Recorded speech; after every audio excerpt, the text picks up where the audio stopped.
एक कार हादसे के बाद जब औरत जागी तो उसने खुद को अपनी बेटी के शरीर में पाया और आईने में दिखने वाली लड़की वो नहीं थी। इससे पहले कि वह कुछ समझ पाती, गोद ली हुई बेटी अंदर आई और उसे थप्पड़ मार दिया। उसने उसे चेतावनी दी कि ज्यादा घमंड मत कर और अकड़कर मुस्कुराते हुए चली गई। औरत हैरान रह गई। वो कभी मीठी सी लड़की इतनी निर्दयी कैसे हो सकती है। उसे एहसास हुआ कि शायद उसने अपनी सगी बेटी के बारे में हमेशा गलत अंदाजा लगाया था। लेकिन बुरा सपना तो अब शुरू हुआ था। नौकरानी ने उस पर सफाई के औजार फेंके और रात के खाने के लिए काम करने की मांग की। औरत ने जाने की कोशिश की, लेकिन उसके बाल खींचकर रोक लिए गए। गुस्से में आकर उसने एक किताब उठाई और नौकरानी को बेहोश कर दिया। सच्चाई जानने के लिए दृढ़ संकल्पित वह अस्पताल पहुंची।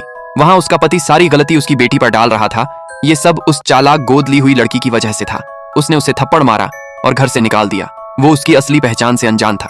घर लौटकर औरत ने खोज की और कारण पता चला, चुंबकीय स्मृति का अदला बदली। अगर वे हादसे की भावनाओं को दोबारा पैदा करते तो उनकी यादें अपने असली शरीरों में लौट सकती थीं। तभी उसकी बेटी का अलार्म बजा। उसे काम के लिए देर हो रही थी।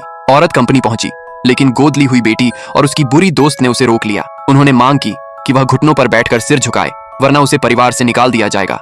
औरत ने उन्हें घूरा, लेकिन अंदर ही अंदर उसका गुस्सा उबल रहा। आखिरकार उसने उनका असली चेहरा देखा और अपने शरीर में लौटते ही बदला लेने की कसम खाई।